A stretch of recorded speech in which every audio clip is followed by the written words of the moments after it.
Hi అందరికీ, ఉగాది శుభాకాంక్షలు. నాకు ఈ అన్ని కొబ్బెరలు 4 కేజీ పైన ఉంది, 5 కేజీ వరకు ఉంది. ఎందుకంటే ఇది ఎందుకు చూపిస్తున్నా అంటే, పాపం నాకు చాలామంది హోలీ పండుగకి ఇప్పించినారు. నాది అయితే అస్సలు లేదు ఈ కొబ్బరికాయలు. అందుకని వాళ్ళకు కూడా సంతోషం అనిపించాలని చేస్తున్నాను. హోలీ పండుగకి ఇప్పించారు. ఇంకా 3 కేజీలు బెల్లం కూడా ఇప్పించారు. కొన్ని నేను వాడుకున్నాను. ఇది 2 కేజీ ఉండిండే బెల్లం అన్నం చేశాను మొన్న. ఇంకా స్వీట్ చేశాను కొన్ని. ఇంకా బెల్లం కూడా 3 కేజీలు ఇప్పించారు. పుట్టినలు కేజీ ఇప్పించారు. ఇట్లా కేజీ అంటే కొన్ని ఇట్లా అన్నీ కలిపి ఇప్పించారు అన్నమాట. ఒక్కరే కాదు, అయితే 3-4 మంది ఇప్పించిండ్రు. కొబ్బరి చూడండి, ఒక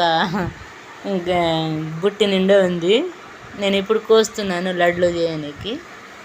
ఖచ్చితంగా నా ఫ్రెండ్స్ అందరికీ ధన్యవాదాలు చెప్పండి. మీకు కూడా ఇలా ఇస్తే కామెంట్ బాక్స్లో వేయండి. Thank you.